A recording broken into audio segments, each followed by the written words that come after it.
Hindi church online की इस आराधना सभा में मैं आपका हृदय से स्वागत करता हूं।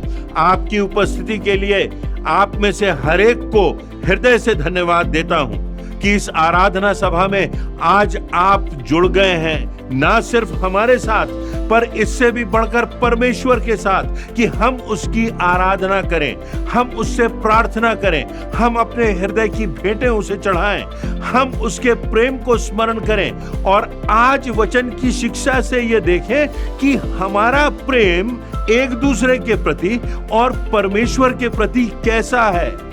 वैसा नहीं जैसा हम चाहते हैं, परंतु वैसा जैसा परमेश्वर चाहता है। और आज हम उसका परीक्षण, हम उसको कैसे देख सकते हैं, हम उसको कैसे नाप सकते हैं। क्या वास्तव में हम उस प्रेम में जी रहे हैं, उस प्रेम का अर्थ समझ रहे हैं जो हमारी जिंदगियों में होना चाहिए, जिसकी अपेक्षा परमेश्वर हमसे करता है, क्योंकि परमेश्वर ने भी हमसे प्रेम किया जब हम प्रेम करने के योग्य नहीं थे, और इतना प्रेम किया कि हम कल्पना भी नहीं कर सकते। उस प्रेम का एक चित्र आज हम इस आराधना सभा के दौरान उसके वचनों की व्याख्या में देखेंगे। तो आइए, हमारे हृदयों में आज कैसी भी निराशा हो, आज कैसा भी भय हो, आज कैसी भी अनिश्चितता हो, परंतु हम उत्साह के साथ तत्परता से परमेश्वर की आवाज सुने कि परमेश्वर का वचन किस प्रकार हमको प्रेरणा दे रहा है, नई परिभाषा प्रेम की प्रकाशित कर रहा है और हमको उसके मार्ग पर आगे बढ़ने के लिए प्रेरणा दे रहा है। आइए हम आराधना में आगे बढ़ते हैं। परमेश्वर आप सबों को आशीष दे। आप सभी को जय मसीह की। हिंदी चर्च ऑनलाइन आराधना में मैं आप सभी का स्वागत करता हूं। आराधना में जाने के पूर्व हम परमेश्वर की आशीष एवं उसकी उपस्थिति के लिए प्रार्थना करेंगे। आइए हम प्रार्थना करें। पिता परमेश्वर, आपके बेटे प्रभु यीशु मसीह के नाम से आपके चरणों के पास आते हैं और धन्यवाद देते हैं आज के इस दिन के लिए, आपकी सुरक्षा के लिए, आपके मार्गदर्शन के लिए। प्रभु जी, धन्यवाद देते हैं हिंदी चर्च ऑनलाइन के लिए, इसके माध्यम से हम आपकी आराधना कर सकते हैं।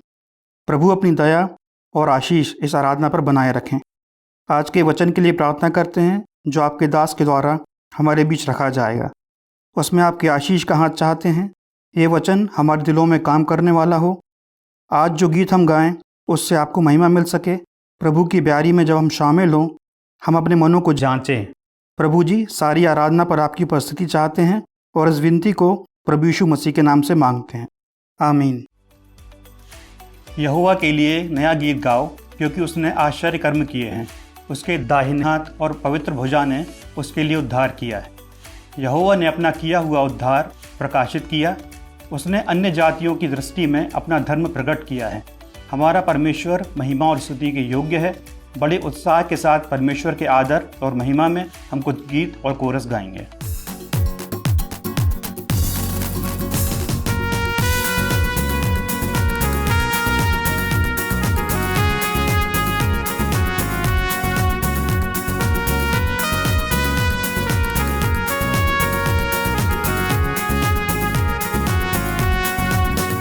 तेरा प्यार है महान, तेरा प्यार है महान। मैं जो पहले मुर्दा था, तूने डाली मुझ में जान। तेरा प्यार है महान, तेरा प्यार है महान। मैं जो पहले मुर्दा था, तूने डाली मुझ में जान। क्यों ना बोलूं फिर मैं तेरी जय जयकार, क्यों ना बोलूं फिर मैं तेरी जय जयकार। जय जयकार, जय जयकार, तूने मेरे लिए क्या कुछ न किया।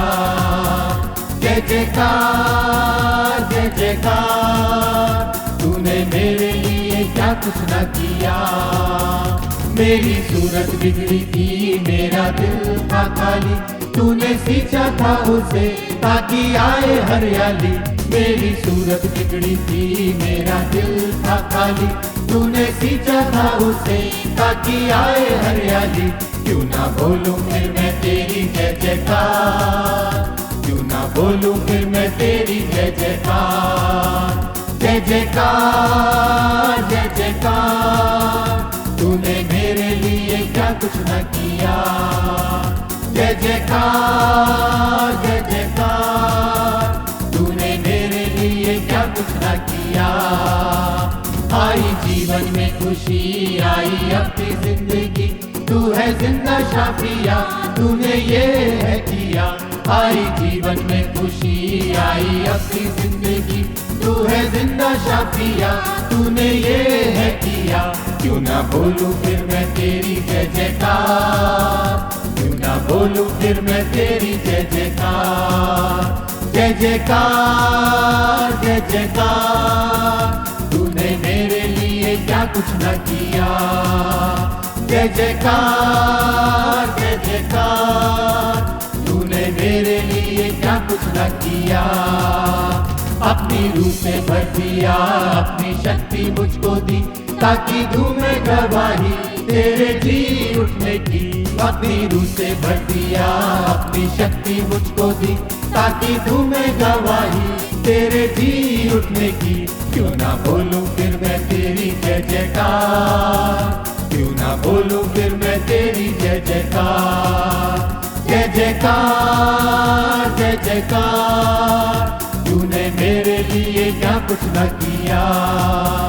जय जयकार जय जयकार, तूने मेरे लिए क्या कुछ न किया।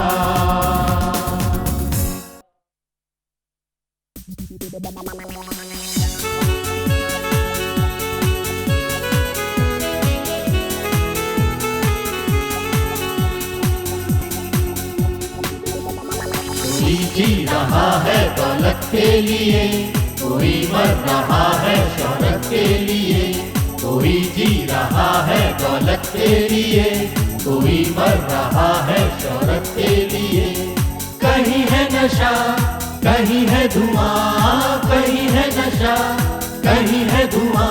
कोई मिट गया दिल भर के लिए। कोई जी रहा है दौलत के लिए, कोई मर रहा है शौहरत के लिए। कोई जी रहा है दौलत के लिए, कोई मर रहा है शौहरत के लिए।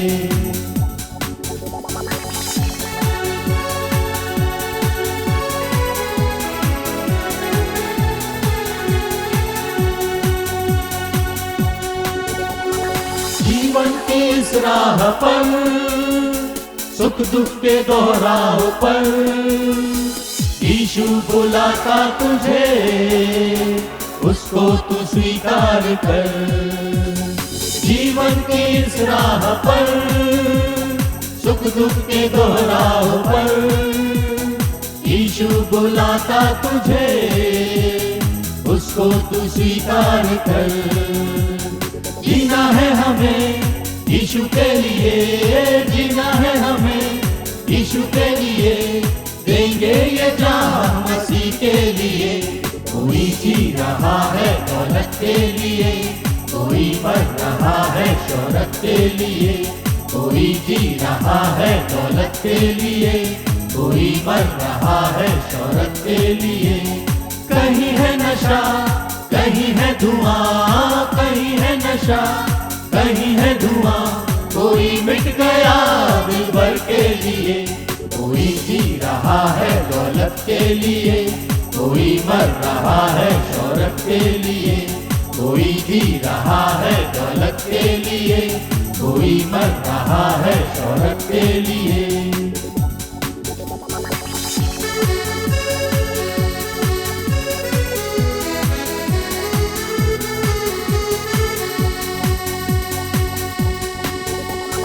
जीवन में ढल जाएगा, माटी में मिल जाएगा। सोचा ये तूने कभी, क्या तेरे संग जाएगा। जीवन ये ढल जाएगा, माटी में मिल जाएगा। सोचा ये तूने कभी, क्या तेरे संग जाएगा। मर के भी हमें जिंदगी मिले, मर के भी हमें जिंदगी मिले। यीशु ने जा दी हमारे लिए। कोई जी रहा है दौलत के लिए, कोई मर रहा है शौहरत के लिए। कोई जी रहा है दौलत के लिए, कोई मर रहा है शौहरत के लिए। कहीं है नशा, कहीं है धुआं, कहीं है नशा, कहीं है धुआं। कोई मिट गया दिल भर के लिए, कोई जी रहा है दौलत के लिए, कोई मर रहा है शोहरत के लिए, कोई जी रहा है दौलत के लिए, कोई मर रहा है शोहरत के लिए। बाइबल दो भागों में बटी हुई है, जिसे हम पुराना नियम और नया नियम कहते हैं। पुराना नियम प्रभु यीशु मसीह के जन्म के पूर्व की घटनाओं को बताता है और नया नियम प्रभु यीशु मसीह के जन्म के समय का और उसकी जीवनी का वर्णन करता है, और उसके बाद जो भी कार्य प्रेरितों ने किया उन सब बातों का विवरण दिया जाता है। पुराने नियम में एक बहुत प्रमुख कहानी है सास और बहू के प्रेम की। अक्सर सास और बहू के प्रेम की कहानियां हम सुनते हैं जो कि नकारात्मक होती हैं, जिनमें तनाव होता है, जिनमें संबंधों का विच्छेद हो जाता है, परंतु ये एक गहरे प्रेम की कहानी है रूथ और नओमी की। नओमी जो कि सास थी और रूथ जो कि उसकी बहू थी। तो बाइबल के पुराने नियम की जो 8वीं पुस्तक है, जिसका नाम रूथ है और जो न्यायियों के बाद और शमूएल के पहले पाई जाती है, उसी पुस्तक में से एक घटना आज आपके साथ बांटूंगा। रूथ की पुस्तक के पहले अध्याय की 1 से 5वीं आयतों में लिखा हुआ है, जिन दिनों में न्यायी लोग न्याय करते थे, वो न्याय करने वालों का, न्यायी लोगों का काल था। उन दिनों में देश में अकाल पड़ा। तब यहूदा के बैतलहम का एक पुरुष अपनी स्त्री और दोनों पुत्रों को संग लेकर मोआब के देश में परदेसी होकर रहने के लिए चला। उस पुरुष का नाम एलीमलेक और उसकी पत्नी का नाम नओमी और उसके 2 बेटों का नाम महलोन और किल्योन थे। ये एप्राती अर्थात यहूदा के बैतलहम के रहने वाले थे और मोआब के देश में आकर वहां रहे। और नओमी का पति एलीमलेक मर गया और नओमी और उसके दोनों पुत्र रह गए, और इन्होंने एक एक मोआबिन ब्याह ली। एक स्त्री का नाम ओरपा और दूसरी का नाम रूथ था। फिर वे वहां कोई 10 वर्ष रहे। जब महलोन और किल्योन अर्थात दोनों पुत्र मर गए, तब नओमी अपने दोनों पुत्रों और पति से रहित हो गई। यदि उस काल का विवरण हम देखें तो उस काल में यह पता चलता है कि उस काल में अंधकार से भरे हुए दिन थे। उस काल की जो परिस्थितियां थी वो अंधकार से भरी हुई परिस्थितियां थी कि जिन दिनों में न्यायी लोग न्याय करते थे, न्यायी लोगों का काल माना जाता है। उस समय को डार्क डेज कहा गया है, अर्थात नैतिकता का मापदंड नहीं था, कोई राजा नहीं था, कोई अधिकारी नहीं था, कोई संविधान नहीं था, कोई लॉ और ऑर्डर नहीं था। जिसको जैसा मन में आता था वैसा करता था। यदि इस पुस्तक के पहले का विवरण हम देखें, न्यायियों की पुस्तक के 21वें अध्याय की 25वीं आयत में लिखा है, उन दिनों में इस्राएलियों का कोई राजा ना था, जिसको जो ठीक सूझ पड़ता था वही वह करता था। अर्थात सब तरफ अंधकार का साम्राज्य था, जिसके मन में जो आता था करता था। वो अंधकार से भरे हुए दिन हैं। हम और आप कल्पना करें, यदि इस प्रकार का समय आ जाए कि कोई लॉ और ऑर्डर ना रहे और जिसके मन में जो आए वो करे, तो क्या परिस्थिति होगी। इसीलिए उन्हें अंधकार से भरे हुए दिन कहा गया है। दूसरी बात, यदि हम उन दिनों को देखें तो कठिनाइयों से भरे हुए दिन थे। उन दिनों में अकाल पड़ा था। यह घटना बैतलहम की है। इब्रानी भाषा में बैतलहम का अर्थ रोटी का घर होता है। बैतलहम का शहर चारों तरफ खेतों से भरा हुआ है। वहां प्रमुखतः गेहूं की पैदावार भी होती है। उस स्थान को मैंने अपने परिवार के साथ जाकर स्वयं देखा है। आज भी वहां पर बहुतायत से गेहूं की फसल होती है, अन्न का भंडार होता। पर वहां अकाल पड़ गया उन दिनों में, और अकाल पड़ने के कारण भूखमरी आ गई, सूखा पड़ गया, पानी ही नहीं था, भोजन की समस्या थी।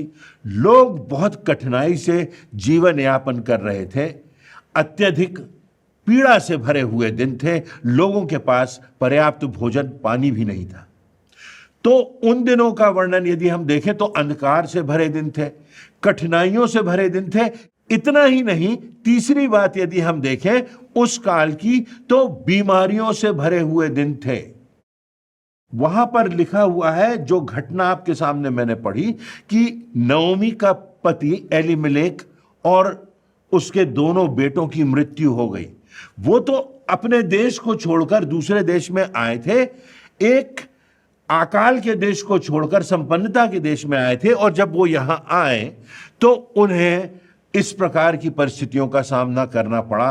बीमारियां आईं जिनका इलाज नहीं हो सका, और अंततः नओमी के पति और दोनों पुत्रों की मृत्यु हो गई। पुराने नियम में नामों का अर्थ होता है, बड़ा महत्व होता था उन दिनों में नामों का। जब बच्चे पैदा होते थे तो उस समय में जो कुछ घटित होता था उसी बात से संबंधित नाम रखा जाता था। महलोन का अर्थ इब्रानी भाषा में महारोग अथवा महामारी है, और किल्योन का अर्थ वास्तव में बीमारी है। जब बच्चे पैदा हुए तो माता पिता ने बच्चों को ये नाम दिए, महारोग और महामारी, क्योंकि उन दिनों की परिस्थितियां ही ऐसी थी, क्योंकि जो बीमारी वहां फैली हुई थी उस समय अधिकांश बच्चों की मृत्यु हो जाती थी। अतः उस स्थान पर उन दिनों में रोग और बीमारी का समय था। तो अंधकार का समय था, कठिनाई का समय था, बीमारियों का समय था, मृत्यु से भरे हुए दिन थे। जिस प्रकार की मैंने अभी आपसे चर्चा की कि किस प्रकार नओमी के ही परिवार में उसके पति की मृत्यु हो जाती है, उसके बेटों की मृत्यु हो जाती है। तो ये परिवार बैतलहम को छोड़कर मोआब को आया था।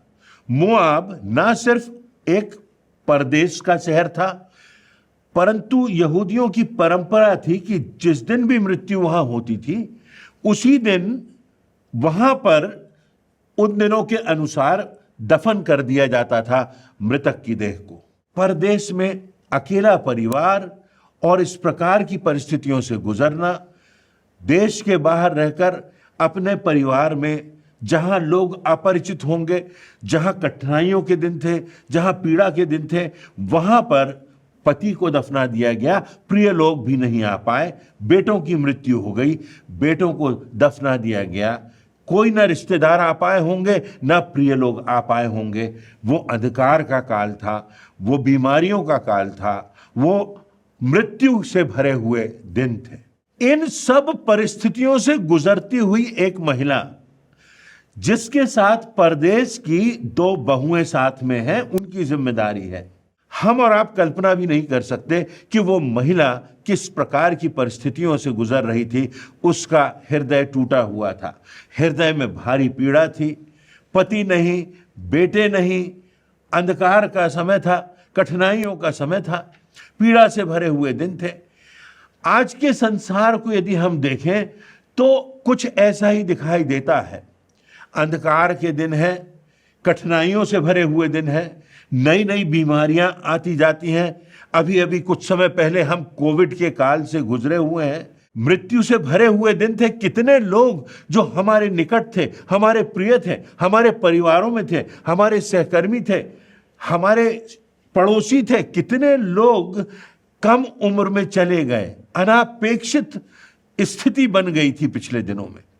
निराशा से भरे हुए दिन थे, कुछ समझ नहीं आता था क्या होने वाला है, पीड़ा से भरे हुए दिन थे। तो ये परिस्थितियां आज की परिस्थितियों को भी प्रदर्शित कर रही हैं, प्रकाशित कर रही हैं, आज की परिस्थितियों की भी व्याख्या कर रही हैं। ये परिस्थितियां अनिश्चितता की स्थिति की भी व्याख्या कर रही हैं।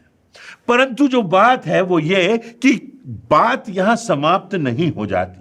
जो घटनाक्रम है वो आगे बढ़ते हैं, और सबसे बड़ी बात यह कि परमेश्वर की योजना का अंत यहां नहीं होता है। वास्तव में परमेश्वर की योजना एक नया मोड़ लेती है, एक नए रास्ते पर नओमी को ले जाती है। तब नओमी के जीवन में परमेश्वर की योजना का दूसरा चरण प्रारंभ होता है।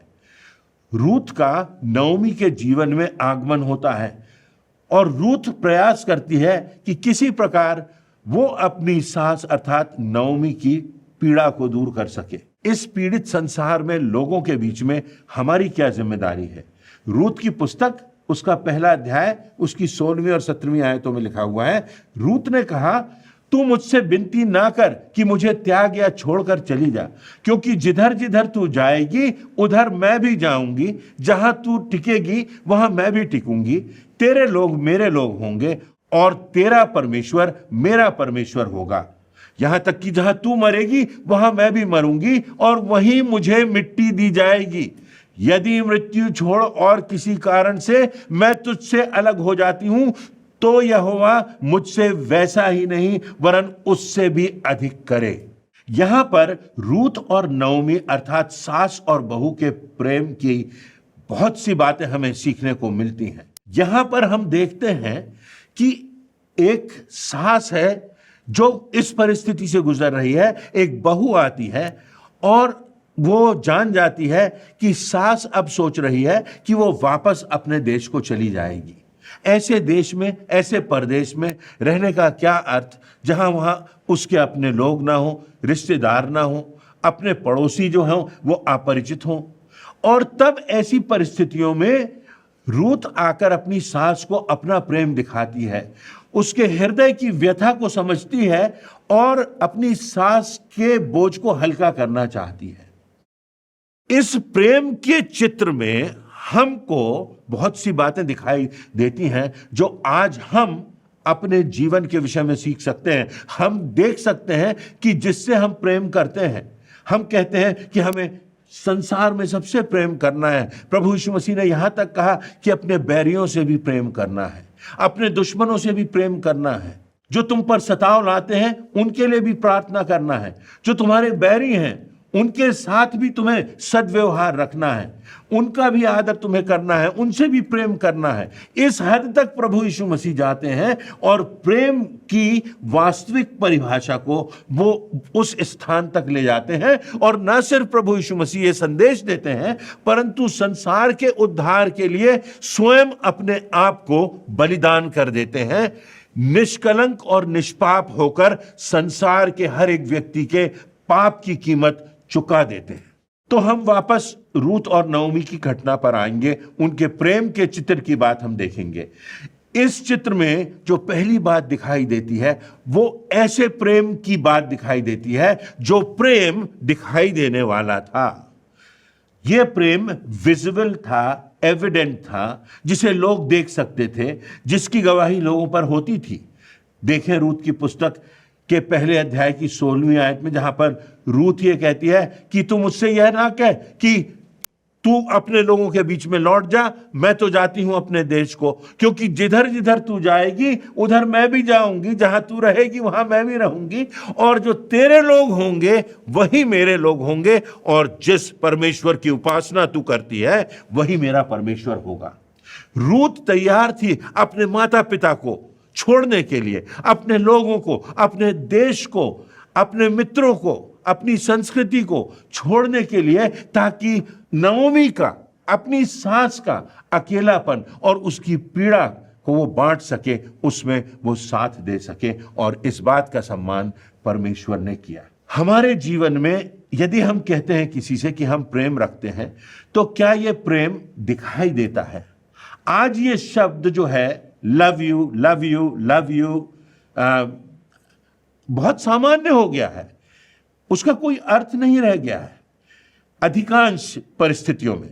परंतु यदि हम किसी से प्रेम करते हैं तो क्या हमारे प्रेम की गवाही होती है? क्या प्रेम वो हमारे संबंधों में दिखाई देता है? क्या हम उस प्रेम को प्रदर्शित करते हैं? कितनी बार पति अपनी पत्नी से कहता है कि हम प्रेम तो करते हैं, परंतु उसको प्रदर्शित करने के लिए वो क्या कर रहा है? क्या उस प्रेम की गवाही हो रही है? क्या वो अपनी पत्नी के प्रति अपने प्रेम को प्रदर्शित करने के लिए कुछ ऐसा कर रहा है कि उसकी पत्नी देख सके, उसका एहसास कर सके, उसको समझ सके? दूसरी बात यदि हम देखें तो यह स्वार्थ रहित प्रेम था। इसमें दूसरे के हित की प्राथमिकता थी। नओमी के अकेलेपन में, दरिद्रता में, अभाव में, विपत्ति में, खाली हाथों की दशा में, टूटे हुए हृदय की दशा में वह उसका साथ देती है। अपने रिश्तों का निर्वहन करती है, अपने सास की पीड़ा को बांटती है और लोग उस बात को देखते हैं, क्योंकि तब वास्तव में वो अपनी सास के साथ जाती है उसके देश में, उसके घर में। ये दिखाई देने वाला प्रेम था। कुछ समय पूर्व एक घटना चर्चित हुई जहां 11 वर्ष का लड़का जो कि स्कूल में पढ़ता था, उसको ब्लड कैंसर पाया गया। और जब उसका ब्लड कैंसर पता चला और उसकी कीमोथेरेपी हुई तो उसके सारे बाल झड़ गए। आप कल्पना कीजिए, स्कूल में पढ़ रहा बच्चा, और लोग उसको चिढ़ाने लगे, उसको सताने लगे। किसी ने उसको चंदुआ कहा, किसी ने उसको टकला कहा और उसकी हंसी उड़ाने लगे। उसके मित्रों को काफी चोट लगी और जो उसके सहपाठी थे, जो उसके मित्र थे, जो उससे प्रेम करते थे, उनको उस बात से पीड़ा हुई कि किस प्रकार दूसरे बच्चे उसका मजाक उड़ा रहे हैं। तो उसके 15 मित्रों ने भी अपने सिरों को मुड़वा लिया। उस मित्र के साथ जो कैंसर से गुजर रहा था, जिसके बाल झड़ गए थे, उसके साथ अपना प्रेम दिखाने के लिए उन्होंने भी अपने सिर को मुड़वा लिया और उसको अपना प्रेम इस प्रकार से प्रदर्शित किया। अब ऐसे प्रेम की आज हमको आवश्यकता है, जो परमेश्वर के लोगों के बीच हो, जो दुश्मनों के प्रति भी हो, जो आज इस पीड़ित संसार में दिखाई दे कि किस प्रकार हम अपने प्रेम के द्वारा एक दूसरे के दुख को बांटते हैं, एक दूसरे के आनंद में आनंदित होते हैं। एक दूसरे के साथ की आज हमको जरूरत है, एक दूसरे के साथ मिलकर हमको चलने की जरूरत है। आज उन शक्तियों से हमको बचने की जरूरत है जो हमको तोड़ती हैं, जो हमारे बीच में दीवार उठाती हैं, जो हमारे बीच में खाइयों को पैदा करती हैं, जो मित्र को मित्र से जुदा करती हैं।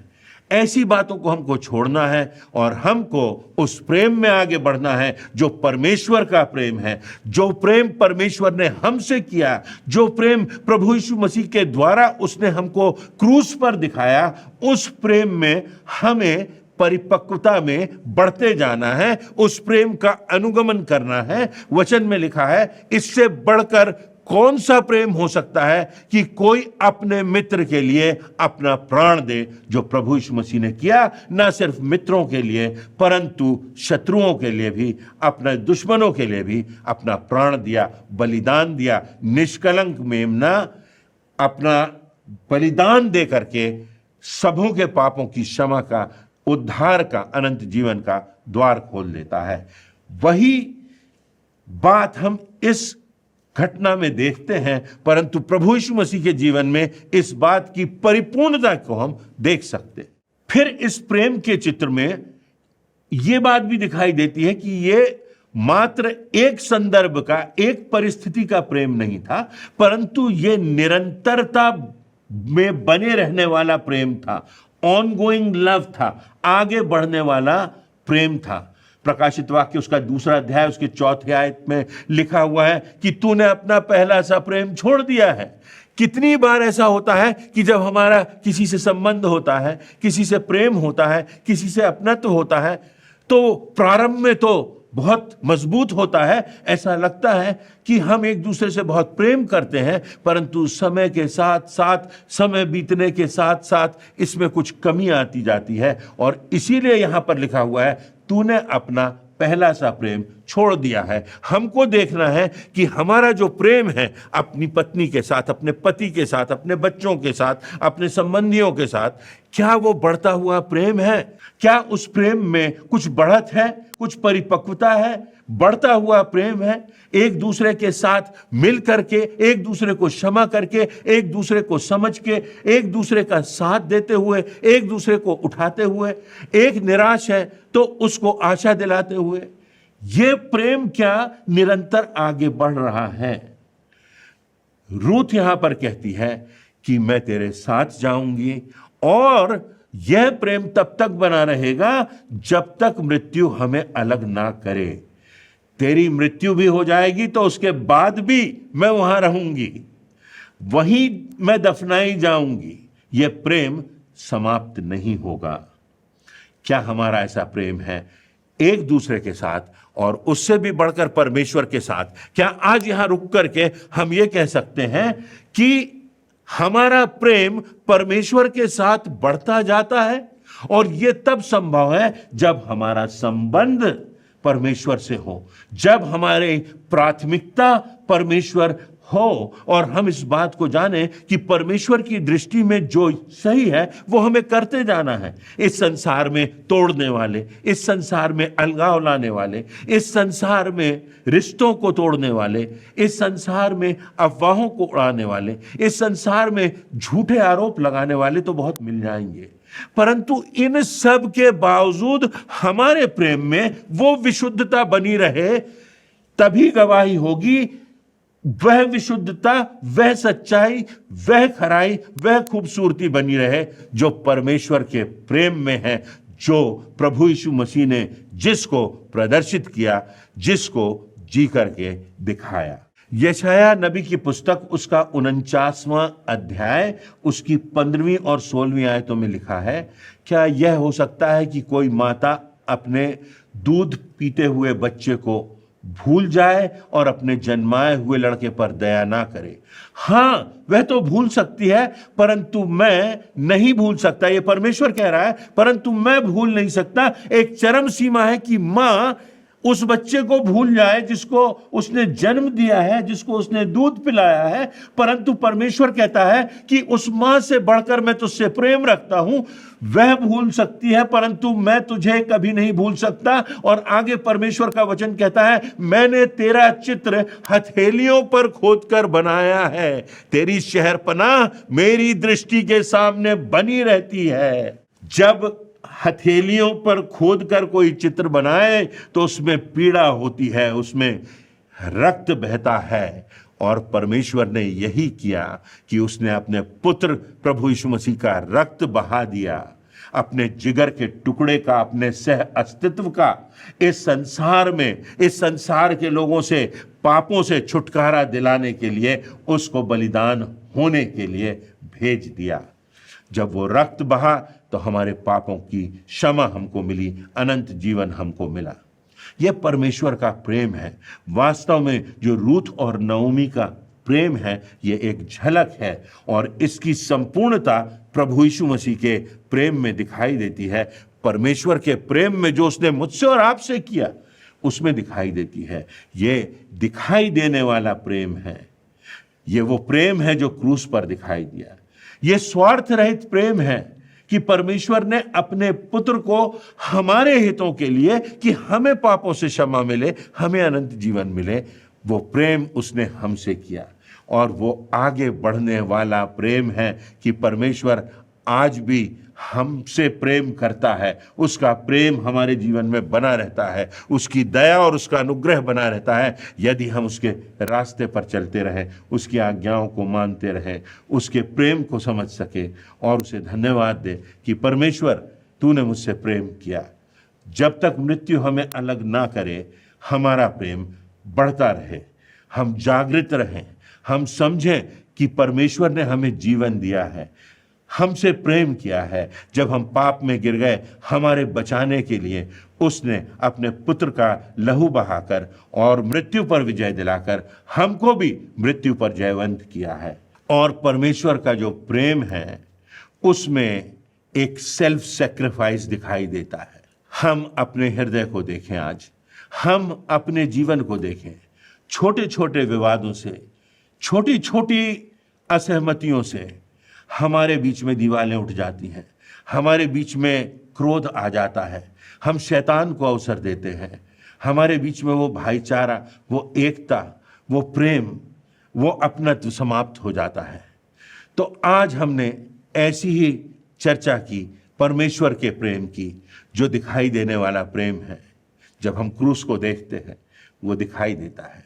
वो स्वार्थ रहित प्रेम है जो परमेश्वर ने मनुष्य जाति के हित के लिए किया, और वो एक ऐसा प्रेम है जो आगे बढ़ने वाला प्रेम है। आज भी परमेश्वर मुझसे और आपसे प्रेम करता है, और आज भी परमेश्वर मुझे और आपको बुला रहा है ताकि हमारे संबंध एक दूसरे से रिस्टोर हो जाएं, पुनर्स्थापित हो जाएं, और सबसे बढ़कर परमेश्वर के साथ हमारे संबंध मजबूत हो जाएं। उसके रास्ते पर चलते हुए हम विजयी जीवन जिएं, अनंत जीवन में प्रवेश करें। परमेश्वर इन बातों से आप सबों को प्रेरणा दे और हम सब एक दूसरे के साथ प्रेम रखने में और सबसे बढ़कर परमेश्वर के साथ प्रेम रखने में आगे बढ़ते जाएं। परमेश्वर आप सबों को आशीष दे। आज के आशीषित एवं प्रेरणादायक वचन के लिए हम प्रभु के सेवक को धन्यवाद देते हैं। परमेश्वर का अनुग्रह उनके ऊपर बना रहे और आज का ये वचन हमारे पाँव के लिए दीपक और मार्ग के लिए उजियाला ठहरे। अब समय है कि हम प्रभु की ब्यारी में शामिल हों। हम परमेश्वर के महानतम बलिदान उसके पुत्र प्रभु यीशु मसीह को स्मरण करेंगे। प्रभु भोज में शामिल होने से पहले हम अपने मनों को तैयार करेंगे इस गीत के द्वारा।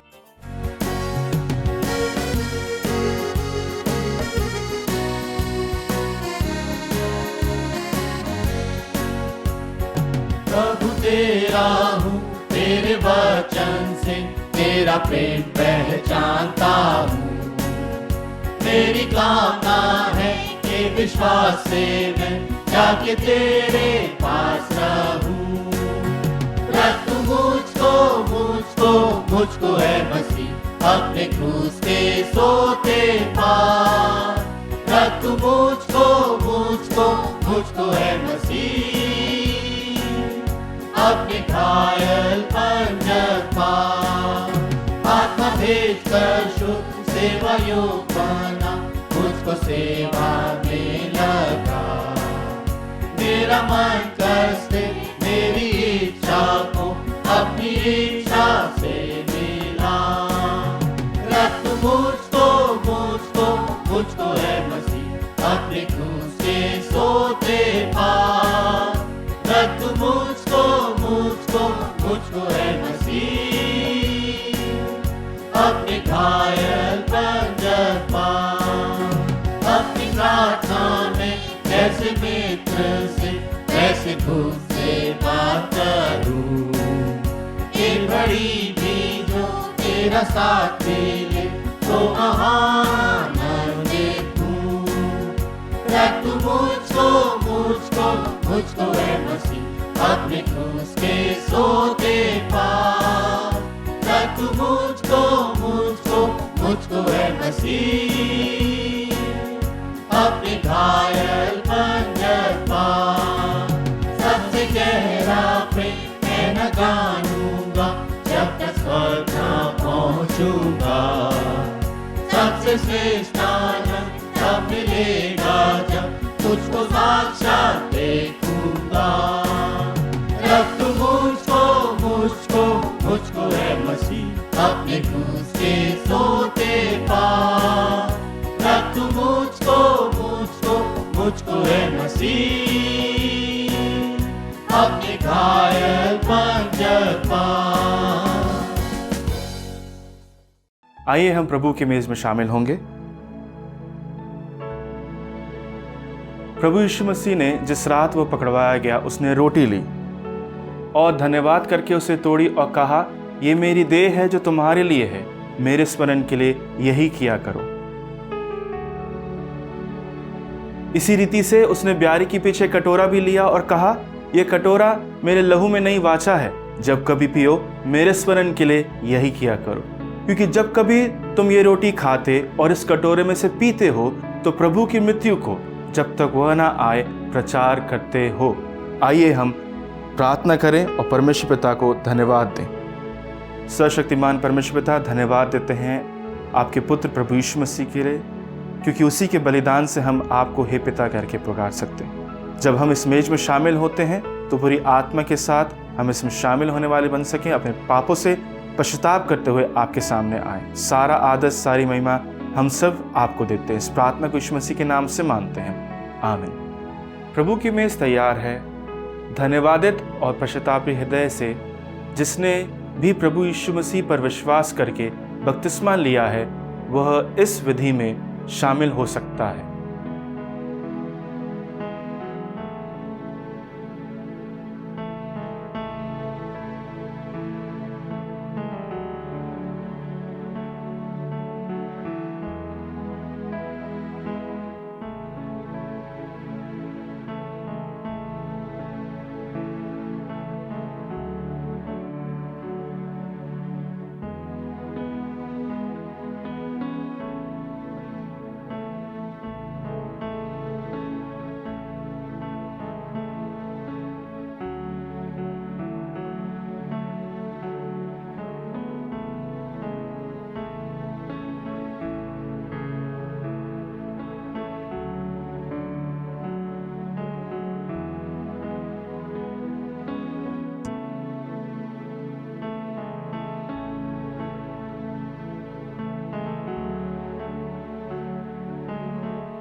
परमेश्वर की उपस्थिति का अनुभव करते हुए हम अपने स्थानों पर खड़े हो जाएं और अंतिम प्रार्थना में जाएंगे। प्रार्थना के पश्चात हम एक कोरस गाएंगे और आशीष वचनों से हम आज की आराधना समाप्त करेंगे। हम प्रार्थना करें।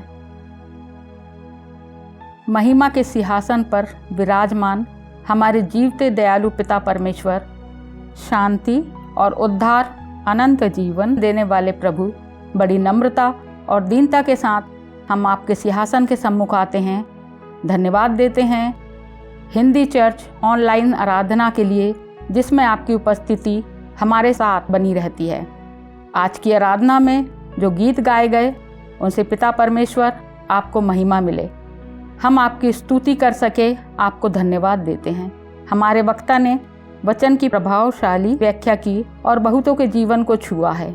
इसके लिए आपका धन्यवाद करते हैं। उनके ऊपर आपकी सामर्थ्य बनी रहे। उनके वचन और सेवकाई के द्वारा बहुत से लोग आशीषित हो सके। आज का वचन हमारे जीवनों में बहुत आयत से फल लाने वाला और आशीषित हो। प्रभु की मेज के लिए धन्यवादित हैं, जिसके द्वारा हमें पापों की क्षमा और अनंत जीवन की आशा प्राप्त होती है। जो लोग बीमारी से होकर गुजर रहे हैं, उन्हें आपकी ओर से चंगाई मिले। संपूर्ण आराधना के लिए धन्यवाद देते हुए इस विनती को उद्धारकर्ता प्रभु यीशु मसीह के नाम से मांगते हैं, आमीन।